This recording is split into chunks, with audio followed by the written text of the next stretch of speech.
नमस्कार मित्रांनो, लग्नानंतर होईलच प्रेम ह्या मालिकेच्या आजच्या भागामध्ये मी तुम्हा सर्वांचे अगदी मनपूर्वक स्वागत करते। आजच्या भागामध्ये आपल्याला पाहायला मिळतं की आता इथे जुईच्या वेळी जीवा नंदिनीच्या रूममध्ये येते। त्यावेळी ती खूप खुश होते, तिला ती रूम खूप आवडलेली असते। आरशासमोर उभी राहते आणि स्वतःची टिकली नीट करते। जीवा आणि नंदिनी हे सगळं काही पाहत असतात। जुई खूप खुश असते, तर जीवा म्हणतो, काय गई नकटे, तुला ही रूम आवडली का आणि कशी आहे ही रूम? तर जीवा आणि नंदिनीला जुई म्हणू लागते, तुमच्यासारखीच लय भारी आहे, लय सुंदर आहे। जीवा म्हणतो, हो का? तर आता जुईचा लक्ष तिथे ठेवलेल्या घुंगरांकडे जातो। आता लगेच जुई पुढे जाते आणि ते घुंगरू हातात घेते। तर जीवा म्हणतो, अगं हे थांब थांब। आता मात्र जुई लगेच आपल्या हातातील घुंगरू खाली ठेवते आणि म्हणते, माफ करा काका, पुन्हा असं नाही होणार, पुन्हा मी कुठल्या गोष्टीला हात नाही लावणार। जुई खूप घाबरून गेलेली असते। नंदिनी जुईला सावरते आणि म्हणू लागते, अगं का घाबरतेस तू? असं काही नाहीये जीवा, हो तुम्ही सुद्धा। जीवाला ते घुंगरू कोणालाच द्यायचे नसतात, कारण जीवाने ते घुंगरू फक्त आपल्या मुलीसाठी आणलेले असतात आणि त्यामुळे नंदिनी असं बोलताच जीवा नंदिनीकडे पाहू लागतो। तर दुसरीकडे पाहायला मिळतं, रम्या आता विजयला भेटण्यासाठी आलेली असते। आता विजय हातांच्या इशाऱ्यानेच काहीतरी खानाखुना करत असतो। तर त्यावेळी रम्या विजयला विचारते, विजय अरे काय चाललंय, काय करतोयस हे? तर विजय म्हणतो, जंगलाचा नियमच आहे, जर टिकायचं असेल तर समोरच्याला गिळावं लागतं। मला तर ना खरंच तेच वाटतंय, तर सोड आता। रम्या म्हणते, नाही विजय तो सोड, अरे जेव्हापासून काव्याने तो तुला व्हिडिओ पाठवलाय आणि तो व्हिडिओ ज्यावेळीपासून तू ऐकलायस ना त्यावेळीपासून तू सैरबैर झालाय, अरे तुझं कशातच लक्ष नाही आहे विजय। विजय अरे तू कसा वागतोयस, तुला कळतंय का? अरे जाऊ देत ना, तिने जे काही केले ते सोडून दे, काय एवढा विचार करतोयस? तर विजय म्हणतो, माझ्या तर डोक्यातूनच जात नाहीये, इतक्या चांगल्या घरातला मुलगा तो, इतक्या चांगल्या आईबाबांचा मुलगा तो, आणि इतकं चीप खाणेरडे पद्धतीने वागतोय। काय म्हणाला तो पार्थ देशमुख मला, की तुझ्या या बायकोचे लाड तुला करायचे असतील तर तुझ्या घरी नेऊन कर, माझ्या घरात पाऊल ठेवायचं नाही, चॅलेंज ॲक्सेप्टेड। आता हे ऐकताच रम्याला धक्का बसतो। रम्या म्हणते, काय म्हणालास तू? तर आता विजय म्हणतो, ऑडिओ। तर रम्या म्हणते, फेक ऑडिओ। तर विजय म्हणतो, हो फेक ऑडिओ।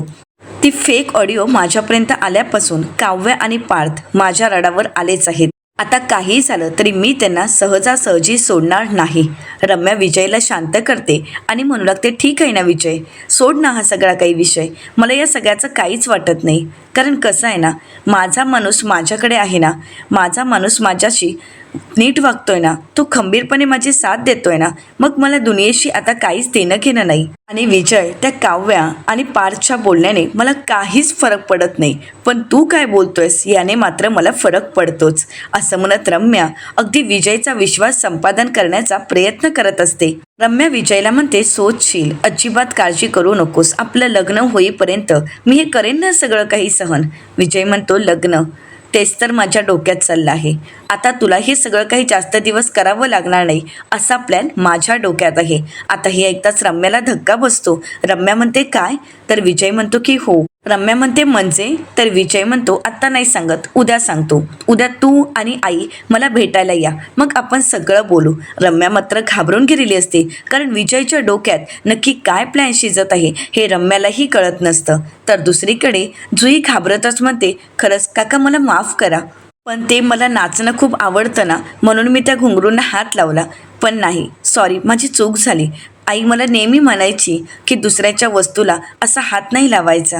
असं म्हणत आता जुई कान पकडत माफी मागते। तर नंदिनी म्हणू लागते, नाही नाही अगं बाळा, तू वेडी आहेस का? असं काहीच नाही आहे, आणि हो एक सांगू का तुला, अगं हे घुंगरू जिच्यासाठी आणले आहेत ना, तिला यायला अजून खूप वेळ आहे।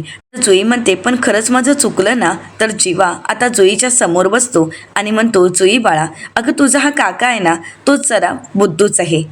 तुझ्यासारख्या लहान, गोड, निरागस, निखळ मनाच्या मुलांना कसं खेळवायचं, कसं वागवायचं हे तुझ्या काकाला कळतच नाही ग। पण परत असं नाही होणार, प्रॉमिस। तू ना एक काम कर ना, मला याची शिक्षाच दे, म्हणजे तू एक काम कर, तुला जी वाटेल ती शिक्षा दे, नाहीतर तुझी नंदिनी ताई करते ना तसंच कर, माझा जोरात कान पिळ। आता मात्र जुईच्या चेहऱ्यावर हसू आलेलं असतं आणि ते पाहून नंदिनी आणि जीवा खुश होतात। जीवा जुईला म्हणतो, पण प्लीज प्लीज रडू नका हा. काय आहे ना, तलवारी तोफा बंदुका एका बाजूला आणि तुझं रडणं एका बाजूला, असं म्हणत जीवा आणि नंदिनी आता जुईला सावरतात. तिच्या चेहऱ्यावरचं हसू पुन्हा आणण्याचा प्रयत्न करतात.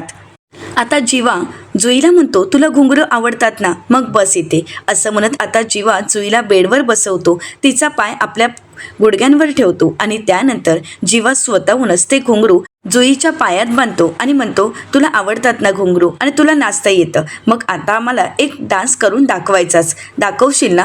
जुई म्हणते, आधी गाणं तर लावा.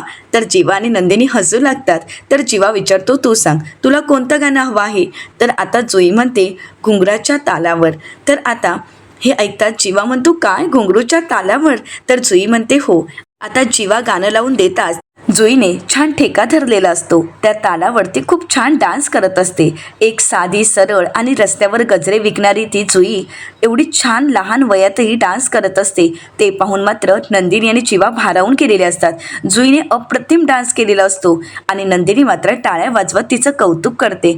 नंदिनी जुईला जवळ घेते आणि म्हणू लागते, जुई बाळा, अगं किती छान डान्स केलायस, खरंच अप्रतिम. थांब, मी तुझ्यासाठी खोबऱ्याची वडी घेऊन येते, असं म्हणत आता नंदिनी तिथून निघून जाते. तर जीवाही आता जुईचं कौतुक करत म्हणतो, जुई अगं खरंच किती छान डान्स केलायस, मला तर माहीतच नव्हतं की तुला इतका छान डान्स करता येतो. चल बस इथे, मी तुझ्या पायातला आता घुंगरू सोडून ठेवतो, असं म्हणत जीवा आता जुईच्या पायातील घुंगरू सोडून ठेवत असतो आणि त्यावेळी जुईचं कौतुक करत म्हणतो, खरंच जुई, अगं खरंच खूप छान डान्स करतेस तू, अप्रतिम, आम्हाला तुझा डान्स खूप आवडला, अगदी घुंगरूच्या तालावर छान डान्स केलास तू. तर त्याचवेळी आता नंदिनी जुईसाठी खोबऱ्याची वडी घेऊन येते आणि म्हणते, हे घे बाळा. नंदिनी जुईला म्हणते, जुई खरंच खूप छान डान्स केलास तू आणि तुला घुंगरू आवडतात ना, थांब आता आपण एक आयडियाच करूया. तर आता जीवा म्हणतो, काय आहे तुझ्या या नंदिनी ताईची आयडिया. तर आता नंदिनी तिच्या कपाटातून एक काळ्या रंगाचा धागा घेऊन येते. आता घुंगरूच्या पट्ट्यातील एक घुंगरू ती काढते आणि जुईच्या पायात बांधते आणि म्हणू लागते, जुई बाळा, हा घुंगरू तुझ्यासोबत कायम ठेवायचा, आमची आठवण म्हणून. आता मात्र जुईचे डोळे पाणावतात आणि लगेच ती नंदिनीला बिलगते, नंदिनीला मिठी मारते आणि खूप रडू लागते. नंदिनी म्हणते, जुई बाळा, अगं काय झालंय. जुई खूप रडत असते. जीवा म्हणतो, जुई बाळा, अगं का रडतेस तू, सांग ना काय झालंय. तर आता नंदिनी म्हणते, जुई शांत हो आणि काय झाले ते सांग. तर जुई अश्रू पुसते आणि नंदिनीला म्हणते, ज्यावेळी मी नाशकातून मुंबईला आली त्यावेळीसुद्धा माझ्या आईने माझ्या पायात असाच घुंगरू बांधला होता आणि त्यानंतर आज तू बांधलायस. अगं ताई, तू माझ्या पायात घुंगरू बांधलास आणि मला तर माझ्या आईची आठवण झाली, असं वाटलं की माझी आईच माझ्या पायात घुंगरू बांधत आहे.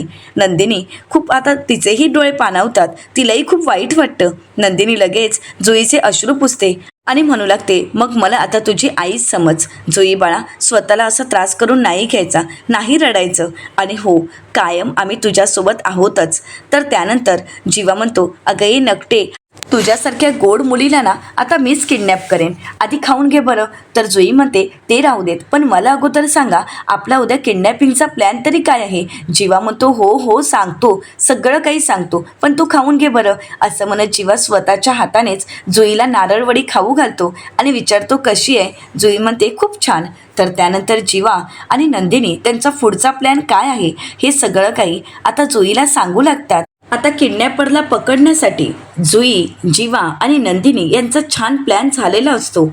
तर दुसरीकडे पाहायला मिळतं की काव्या आणि पार्थ रूममध्ये येत असतात. तर पार्थने काव्याचे डोळे बांधलेले असतात. काव्या म्हणते, देशमुख अहो काय चाललंय, मी पडेन. तर पार्थ म्हणतो, मी बरं पडू देईन तुला. काव्या म्हणते, हो ते मला माहीत आहे, तुम्ही मला पडू देणार नाही, पण नक्की काय चाललंय. पार्थ म्हणतो, आहे सरप्राईज, जरा शांत बसा ना. असं म्हणत पार्थ आता काव्याला रूममध्ये घेऊन येतो आणि म्हणतो, तुम्ही चिटिंग करत नाही आहात ना, तुम्हाला दिसत तर नाही आहे ना. काव्या म्हणते, नाही देशमुख, मला काहीही दिसत नाही आहे. तर पार्थ म्हणतो, हो ना, मग मला आता सांगा हे किती आहेत सांगा बरं. तर काव्या म्हणते, देशमुख काय चाललंय. पार्थ म्हणतो, अगोदर सांगा. तर काव्या अंदाजे 4 बोलते आणि खरंच पार्थने 4 बोटच काव्यासमोर धरलेली असतात. तर पार्थ म्हणतो काय 4 म्हणजे तुम्ही चिटिंग करताय कारण मी 4च फोटो धरली होती. तर काव्य म्हणते अंदाजे देशमुख मी अंदाजे सांगितली, मी खरंच चिटिंग करत नाहीये. देशमुख आत्ताच आपण रुटीन चेकअप करून आलोय की नाही, मग आता मला खरंच खूप थकायलाच आला आहे, मला आराम करायचा आहे, सगळं आवरा ना काय असेल ते. पार्थ म्हणतो हो हो ठीक आहे, सॉरी असं म्हणत पार्थ म्हणतो डोळे उघडायचे नाहीत हा. असं म्हणत पार्थने आता काव्याच्या डोळ्यावरची पट्टी तो रुमाल बाजूला केलेला असतो आणि भिंतीवरचं पोस्टर तो काव्याला दाखवतो. तर त्यावर एक छोटंसं नाजूक आणि अगदी निरागस बाळ IAS असा बोर्ड ठरून उभं असतं. म्हणजेच पार्थने काव्यासाठी बाळाचा फोटो आणलेला असतो आणि त्या बाळाच्या हातात आपल्या आईचं IAS होण्याचं स्वप्न असतं. पार्थ काव्याला म्हणतो बघितलं का, आवडलं? तर काव्य ही खूप भारावून जाते आणि म्हणते काय हे देशमुख? तर पार्थ म्हणतो देशमुख स्टाईल आवडलंय ना, मग झालं. असं म्हणत पार्थ खूप खुश होतो. काव्याला ते पोस्टर खूप आवडलेलं असतं. काव्यही त्या फोटोकडे पाहू लागते. तर त्यानंतर पार्थ काव्याला शांत बसवतो आणि म्हणू लागतो काय आहे ना, मी समजू शकतो या 9 महिन्यामध्ये तुमची खरंच खूप कसरत होणार आहे. एकीकडे आई होणं आणि दुसरीकडे तुमचं स्वप्न पूर्ण करणं, तुमचं करिअर पूर्ण करणं. तुम्हाला IAS व्हायचं आहे आणि या सगळ्या प्रवासात तुम्हाला होणारा त्रास मी समजू शकतो आणि म्हणूनच या प्रवासात असावी आईपणाची साथ आणि तुमच्या स्वप्नांचा ध्यास. तर काव्य अभिमानानेच पार्थकडे पाहते. तर पार्थ म्हणतो म्हणूनच केला आहे हा मी अट्टाहास. आता मात्र काव्य हसू लागते. एकीकडे जीवा आतापर्यंत कविता करत होता, परंतु बाबा होणार हे कळताच आता पार्थही कविता करू लागलेला असतो. तर काव्य पार्थचं कौतुक करत म्हणते क्या बात है, म्हणजे आता बाबांना कविता वगैरे सुचायला लागली. असं म्हणत काव्य पार्थला मिठी मारते आणि आपला आनंद व्यक्त करत असते. आता नकळतच काव्य पार्थला प्रश्न विचारत म्हणते पार्थ मला सांगा आपल्याला मुलगी होईल की मुलगा? तर पार्थ म्हणतो मुलगीच. काव्य म्हणते खरंच? तर पार्थ म्हणतो म्हणजे मुलगी होईल असं वाटतं, पण मला मुलगा हवा आहे. तर काव्य म्हणते काय? तर पार्थ म्हणतो हो ना, कारण मुलगी झाली तर तुमच्यासारखीच क्यूट आणि छान असेल. मग मला सांगा मी नक्की जीव कोणाला लावायचा, कोणावर प्रेम करायचं, या काव्यावर की मिनी काव्यावर? तर काव्य म्हणते मिनी काव्यावर. पार्थ म्हणतो पण मी कन्फ्यूज तर होणारच ना, त्यापेक्षा एक पोरगा झाला, चांगले 2 धपाटे घातले. तर आता काव्य पार्थला धपाटा घालते आणि म्हणू लागते काय म्हणालात, माझ्या पोराला धपाटे वगैरे घालायची भाषा नाही या करायची. तर पार्थ म्हणतो तुमचा स्वभाव पाहता माझ्यापेक्षा तुम्हीच धपाटे घालाल. मला तर असं चित्र दिसतंय का बिचारा तो पोरगा माझ्या पाठी लपतोय आणि त्याच्या वाट्याचे धपाटे मलाच मिळत आहेत आणि माझ्या वाट्याचे आहेतच मला. तर काव्य हसतच पार्थला म्हणते काय चाललंय तुमचं हे? तर पार्थ आता काव्याला जवळ घेतो. दोघांची खूप छान मज्जा मस्करी चालू असते आणि छान आपला एकमेकांसोबतचा वेळ घालवत असतात आणि आपल्या स्वप्नांना उजाळा देत असतात. तर दुसऱ्या दिवशी पार्थ ब्रेकफास्टसाठी येतो आणि आवाज देत म्हणतो आई अगं भूक लागली आहे, दे ना लवकर. तर मानिनीताई म्हणतात हो आले. मिथुन काका म्हणतात सगळं मिळणार, परंतु उगाच दगडफेक करू नको. पहिल्या 20मध्ये आलेला तो आर्किटेक्ट आता मला माझ्या प्रश्नाचं उत्तर दे आणि मला कोडं सोडवण्यात मदत कर. तर पार्थ म्हणतो बोल काय आहे कोडं? तर आता मिथुन काका म्हणतात बघ 3 अक्षरी शब्द आहे, लग्नानंतर वाजत गाजत निघणारी, तर त्याला काय म्हणतात? तर आता पार्थ म्हणतो सोपं आहे, वरात माझी आणि काव्याची नाही का निघली होती, मी खांद्यावर घेऊन नाचलो होतो. असं म्हणत आता पार्थ आपल्या वरातीतील क्षण सांगू लागतो. तर मिथुन काका म्हणतात अरे ते तर मला माहीत आहे, अरे लग्नानंतर प्रत्येकाची वरातच निघते, माझी नाही का निघाली होती. पण मला सांग ह्यामध्ये ते उत्तर चालणारच नाहीये, दुसरं हवं आहे, कारण पहिलं अक्षर त आहे, म्हणजे मुलगी आणि कन्या शेवटी त येतो. आता त्यामुळे आता तुला सांगावंच लागेल. तर आता इथे पार्थ विचार करू लागतो आणि त्याच वेळी त्या ठिकाणी जुई आलेली असते. तर जुई उत्तर देत म्हणते ज आलं तर तनुच्या आणि या आलं तर तनया, म्हणजे या दोघींचा अर्थ मुलगी किंवा कन्याच होतो ना. तर आता हे ऐकताच मिथुन काका आणि पार्थ जुईचं कौतुक करू लागतात. तर पार्थ म्हणतो वा वा किती गोड आणि छान उत्तर दिलेस. तर आता मिथुन काका जुईचं कौतुक करत म्हणतात अगं काय हे सरस्वतीसारखी उभी राहिलीस आणि 2 शब्द सांगूनही गेलीस. तर आता पार्थ म्हणू लागतो खरंच किती गोड आहेस ग तू. अरे मिथुन काका, ही आपल्या पिहूची मैत्रीण आहे का? तर मिथुन काका म्हणतात, अरे आपले पिहू हॉस्टेलला आहे, विसरलास का? बरं आता पिहू इथे नाही तर मग पिहूची मैत्रीण कुठून येणार इथे? आता बरं तूच विचार तिला. तर त्याचवेळी पार्थ काही विचारणार पण त्या ठिकाणी मानिनी ताई येतात आणि म्हणतात, अच्छा जुई, अगं तू आलीस, तू तयार होऊन आलीस पण? तर जुई म्हणते हो. तर मानिनी ताई म्हणतात, तू बस बस असं म्हणत आता ते पार्थला म्हणतात, ही जुई आहे आणि हिला चिवा आणि नंदिनी घेऊन आले आहेत आणि आज ते आनंद आश्रममध्ये तिला घेऊन जाणार आहेत, एका वयस्कर बाईंकडे, म्हणजे NGO मध्ये तिला द्यायचं आहे. तर आता पार्थ म्हणू लागतो, किती गोड मुलगी आहे ना, खरंच त्या बाई मात्र खूप लकी असतील. तर आता मानिनी ताई जुईला म्हणतात, जुई बाळा तू सँडविच खाशील ना? तर आता जुईला सँडविच म्हणजे काय हेच माहीत नसतं आणि त्यावेळी त्या ठिकाणी नंदिनी येते. तर आता जुई नंदिनीकडे पाहते. नंदिनी म्हणते, जुई बाळा तू वडापाव खातेस ना? मग अगदी तसंच 2 ब्रेडच्या मध्ये भाज्या भरल्या जातात, त्यालाच तर सँडविच म्हणतात. असं म्हणत आता नंदिनी स्वतःच्या हातानेच जुईला सँडविच खाऊ घालत असते. तर त्यावेळी मानिनी ताई नंदिनीला म्हणतात, काय गं नंदिनी, ती येताना कपड्याचा जोड घेऊन आली होती का? तर नंदिनी म्हणते, नाही आई, ती घेऊन आली नव्हती. जेव्हा सकाळी मार्केटला गेले होते ना, तेच तिच्यासाठी भरपूर कपडे घेऊन आले आहेत, भरपूर ड्रेस घेऊन आलेत आणि ते सुद्धा वेगवेगळ्या मापाचे. आता सर्वच जण जीवाकडे पाहू लागतात. तर जीवा म्हणतो, काय आहे ना, मुलींना त्यांचं वय, त्यांचं माप आणि त्यांचं वजन विचारायचं नसतं, असे संस्कार केलेत हिनेच आमच्यावर. असं म्हणत आता जीवा मानिनी ताईंकडेच बोट दाखवतो. मानिनी ताई म्हणतात, गपरे मेल्या, उगाच काहीतरी सांगत असतोस, आलाच मोठा संस्कार म्हणे. असं म्हणत आता सर्वच जण हसू लागतात. तर आता मानिनी ताई पार्थला म्हणतात, काय रे, काव्या नाही आली का ब्रेकफास्ट करायला? तर मानिनी ताई आशाला आवाज देत म्हणतात, आशा काव्याला ब्रेकफास्ट नेऊन दे रूममध्ये. तर आता आशा ताई काव्यासाठी ब्रेकफास्ट घेऊन जात असतात. तर त्यावेळी पार्थ त्यांना थांबवतो आणि आपली प्लेट आणि काव्याची प्लेट घेऊन जात असतो. तर मानिनी ताई म्हणतात, तू आता तुझी सुद्धा प्लेट घेऊन चाललास का? तर आता पार्थ म्हणतो, बायको आल्यावर आईने प्रश्न विचारू नयेत हा. तर मानिनी ताई म्हणतात, जा मेल्या. असं म्हणत मानिनी ताई आता पार्थलाही शांतच करतात. आता सर्वच जण घरात खूप खुश असतात, आनंदाचं वातावरण असतं. जुईमुळे अगदी घरात खूप आनंद असतो. आता जुई तर हसूच लागते. मानिनी ताई म्हणतात, किती गोड हसतेस ग जुई तू, मला तर तू खूप आवडली आहेस. पण जुई मला सांग, तुला या ज्या वयस्कर बाईंकडे घेऊन जाणार आहेत त्या चांगल्या आहेत का ग?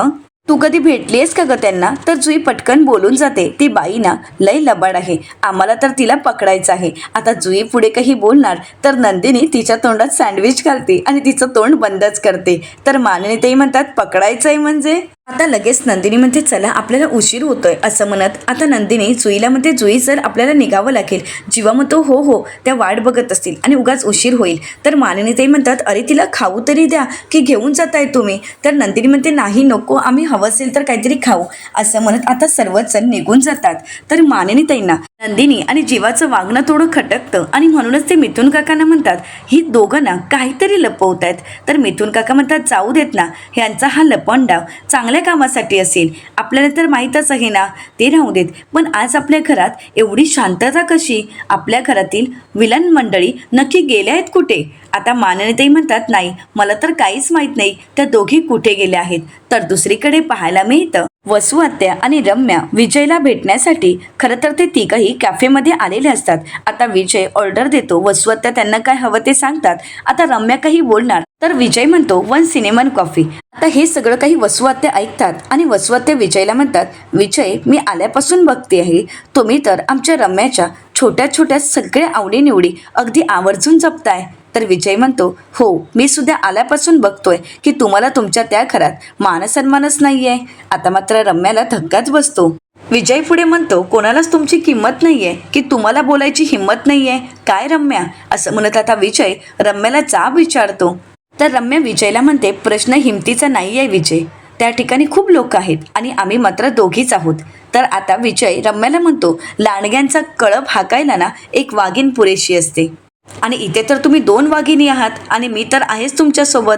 असं म्हणत आता विजय रम्याला आणि वसू आत्यांना हे पटवून देत असतो की जर त्या सगळ्यांना धडा शिकवायचा असेल तर तुम्ही दोघी अगदी वाघिणीसारख्या झडप घालायला हवी. तर आता हे सगळं ऐकल्यानंतर वसू आत्या म्हणू लागतात, खरं आहे तुमचं विजयराव, खरं सांगायचं तर तुम्ही जेव्हापासून आमच्या आयुष्यात आलात तेव्हापासून असं वाटते की आम्ही आता सेफ आहोत. म्हणजे मला खऱ्या अर्थाने धीर आला आहे. असं वाटतं की कोणीतरी आहे आपल्या पाठीशी, कोणीतरी आपलं आहे. तर विजय म्हणतो प्रश्नच नाही, मी आहेच. तर आता रम्या म्हणू लागते प्रश्न तेव्हा येतो विजय जेव्हा तू आसपास नसतोस आणि त्यावेळी काव्या आणि पार्थ माझ्यावर अचानक अटॅक करतात. वसुआत्या म्हणतात हा ना. रम्या म्हणते मग काय, बाकीच्यांना सुद्धा जोड पडतो लगेच. तर आता हे ऐकताच इथे विजय खूप चिडतो आणि विजय रागानेच म्हणतो मी समजू शकतो, पण जस्ट इमॅजिन, म्हणजे असं समजा की घरी काहीही घडू देत, कुठल्याही क्षणी घडू देत आणि त्यावेळी मी तिथे अवेलेबल असेल तर. आता मात्र रम्या धक्क्यानेच विजयकडे पाहते, कारण विजयच्या बोलण्याचा अर्थच रम्याला कळत नाही. रम्या विजयला विचारते कसं शक्य आहे? शक्यच नाहीये. तर विजय म्हणतो शक्य आहे, ठरवलं तर सगळं काही शक्य होतं. विजय वसुआत्या आणि रम्याला म्हणतो मी तुम्हाला प्लॅन सांगतो, शांतपणे ऐकून घ्या आणि जर तुम्हाला हा प्लॅन पटला तर मग ऐन एकादशीला शिगमा करू आपण. आता मात्र वसुआत्या आणि रम्या एकमेकांकडे पाहू लागतात, कारण विजय काय बोलतोय दोघींनाही कळत नाही. आता विजय त्याचा प्लॅन सांगू लागतो. आता हे ऐकून रम्याला धक्काच बसतो. रम्या म्हणते नाही नाही, कसं शक्य आहे? नाही, हे शक्य होणारच नाही. विजय म्हणतो मला पुढे सांगू तरी द्या. असं म्हणत आता विजय त्याचा पुढचा प्लॅन सांगू लागतो आणि आता वसुआत्या रम्याकडे पाहतात आणि दोघांनाही आता विजयचा प्लॅन पटलेला असतो. तर दुसरीकडे पाहायला मिळतं जीवा, चित्राताई, नंदिनी आणि जुई एकत्र आलेले असतात आणि एकत्र जमताच आता चित्राताई जीवाला विचारतात जीवा नक्की काय प्लॅन आहे ते सांगशील का? तर जीवा म्हणतो हो, प्लॅन असा आहे. असं म्हणत आता जीवा त्याचा प्लॅन चित्राताईंना सांगू लागतो. तर जीवा आता चित्राताईंना म्हणू लागतो आपल्याला तुम्हाला आणि जुईला ममताई पाळणाघरात आई आणि मुलगी म्हणून पाठवावं लागणार आहे. नंदिनी म्हणते हो, आणि तुम्हाला त्यांना सांगावं लागेल की जुईला आजपासूनच ठेवून घ्या म्हणून. तर आता तिथे असणारे दादा नंदिनीला प्रश्न करत म्हणतात हो, पण मला एक सांगा की जी म्हणजे अत्तर सोंगणारी ती बाई जुईलाच किडनॅप करेल हे कशावरून?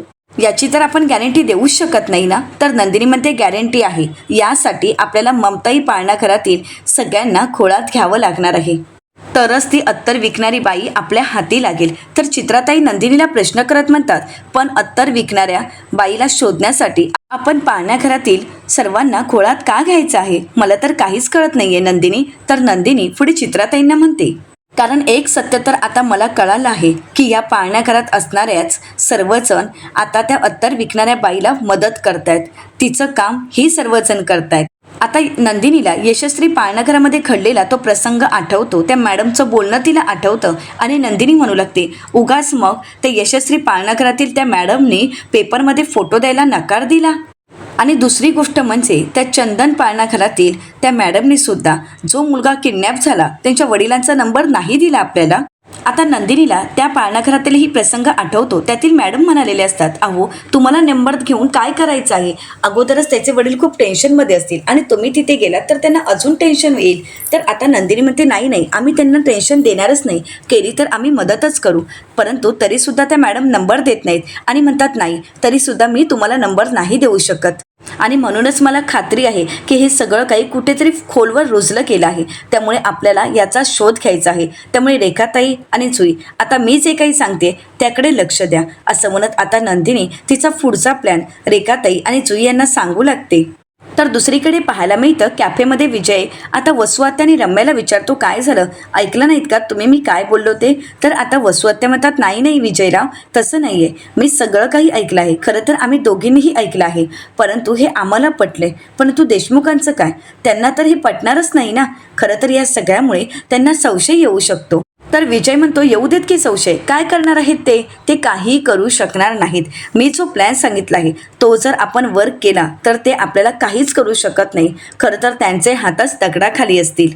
आणि कसं आहे ना, आपण केलेला प्लॅन जर वर्क झाला तर यापुढे कोणीही रम्याला काहीच बोलू शकत नाही, कोणीच रम्याला दोष देऊ शकत नाहीत, मला त्याची खात्री आहे. तुला काय वाटतंय रम्या? आता रम्या वसुआत्यांकडे पाहते आणि विजयला म्हणते मी विचार करते, म्हणजे मला थोडा विचार करायला वेळ हवा आहे. तर विजय म्हणतो काहीच हरकत नाही, वेळ घे, हवा तेवढा विचार कर, पण उत्तर मात्र अगदी मला अपेक्षित आहे तसंच दे. कारण जर त्यांना धडा शिकवायचा असेल तर आपल्याला हे करणं गरजेचं आहे, आपल्याला हा प्लॅन वर्क करावाच लागेल. तर वसुआत्या रम्याला म्हणतात रम्या तुला काय वाटते? तर रम्या वसुआत्यांना म्हणते मला थोडा विचार करायला वेळ हवाय. आता मात्र वसुआत्या रागानेच रम्याकडे पाहतात. तर रम्या विजयला म्हणते चालेल ना, मला फक्त थोडा वेळ दे विजय, मी घरी जाते आणि या सगळ्यावर थोडा विचार करते. आणि मग मी तुला कळवते की माझा निर्णय काय आहे, असं म्हणत रम्या आता विजयला म्हणते थँक्यू खरंच थँक्यू की तू आम्हाला एवढा सपोर्ट करतोयस. तू आम्हाला सपोर्ट करतोयस आणि म्हणूनच तर आम्हाला धीर मिळतोय. तर दुसरीकडे पाहायला मिळतं की आता नंदिनी सगळा प्लॅन समजावून सांगते आणि आता चित्राताई आणि जुईला विचारते कळलं का तुम्हाला सगळा प्लॅन लक्षात आला आहे का? जर तुम्हाला काही प्रश्न असतील तर ते तुम्ही मला आत्ताच विचारा. तर आता चित्राताई म्हणतात नाही प्लॅन तर कळला आहे, प्लॅनबद्दल काही प्रश्नच नाही, पण जर काही गडबड झाली तर जुई हसतच म्हणते काही नाही होणार, काहीच होणार नाही, जसं ठरवलंय ना तसंच होणार आई. तर चित्राताई म्हणतात आई? तर जुई म्हणते हो, आता पण आई मुलीचा रोल करणार आहोत ना, मग मी तर माझ्या रोलमध्ये शिरली आहे, असं म्हणत अगदी हुशार जुई प्लॅन समजावून घेते आणि अगदी हुशारीने शतापीने ती अगदी सांगू लागते की हो आता हे सगळं अगदी आपण ठरवल्याप्रमाणेच होणार आहे. तर ते दादाही जुईचं कौतुक करत म्हणतात खरंच ही मुलगी म्हणजे कमाल आहे आणि आज ती बाई पकडली जाणारच आहे. जीवा म्हणतो हो ते ठीक आहे, परंतु मी सांगितलेलं GPS आणलंय का तुम्ही? तर ते म्हणतात की हो. आता ते दादा जीवाच्या हातात घड्याळ देतात आणि म्हणू लागतात या घड्याळात GPS सेट केला आहे. तर आता ते घड्याळ जीवा पाहत असतो तर इकडे जुई प्रश्न करत म्हणते काय GP? तर नंदिनी म्हणते GPS. म्हणजे जुई हे घड्याळ तू घातलं ना की तू जिथे जिथे जाशील ना तिथे सगळं आम्हाला दिसेल, म्हणजे आम्हाला आमच्या फोनच्या स्क्रीनवर सगळं दिसेल की नक्की तू कुठे आहेस. तर जुई म्हणते कसलं भारी आहे ना, म्हणजे सगळ्याच मुलींच्या हातात हे असायला हवं, म्हणजे कोणीच हरवणार नाही. हो ना पोलीस काका? तर आता ते दादा म्हणतात की हो. तर त्यानंतर नंदिनी जीवाला म्हणते जीवा आता ते घड्याळ तुम्ही जुईच्या हातात बांधा. तर आता जुईला नंदिनी म्हणू लागते जुई बाळा अगोदर तुझ्या हातात ते घड्याळ घालून घे. तर आता जीवा जुईच्या हातामध्ये घड्याळ घालत असतो. आता जुईच्या हातात घड्याळ घालतात जुई अगदी आनंदानेच त्या घड्याळाकडे पाहू लागते. तर जीवा जुईला विचारतो भीती तर वाटत नाहीये ना? तर जुई म्हणते भीती ते काय असतं, असं म्हणत अगदी जुई हिमतीने या सगळ्याला सामोरं जायचं ठरवते. आता जुई अगदी या सगळ्याला एवढ्या हिमतीने सामोरं जाते ते पाहून नंदिनी ही भारावून जाते. नंदिनी जुईला जवळ घेते आणि म्हणू लागते जुई बाळा खरं सांगू का, मी खूप मोठी रिस्क घेते. आता मी खरं म्हणजे योग्य करते की अयोग्य मला नाही माहीत, परंतु एक गोष्ट मात्र नक्की, मी तुला काहीही होऊ देणार नाही. जुई म्हणते मला माहीत आहे ग ताई, तू मला काहीच होऊ देणार नाही. त्या दिवशी जसं तू वसुहत्यांपासून मला वाचवलं ना तसंच तू मला वाचवशील. खरं सांगू का, पण त्यांचं बोलणं तू मनावर घेऊ नकोस आणि त्यांच्या बोलण्याकडे दुर्लक्ष कर. अशा बायका असतात का टोमण्या मारणाऱ्या? आमच्या गावात सुद्धा खूप बायका आहेत, पण त्यांच्याकडे लक्ष नाही द्यायचा. खरं सांगायचं तर तुला लवकरच बाळ होईल. तुझ्यासारख्या आईला मिळवण्यासाठी बाळांमध्ये तर धक्काबुक्कीच चालू असेल, असं म्हणत आता जुई नंदिनीच्या चेहऱ्यावर हसू आणते. आता नंदिनी प्रेमाने जुईला जवळ घेते. तर आता इन्स्पेक्टर साहेब म्हणू लागतात की आता आपल्याला निघावं लागेल. तर आता नंदिनी जीवा जुईला म्हणतात बाळा तू स्वतःची काळजी घे.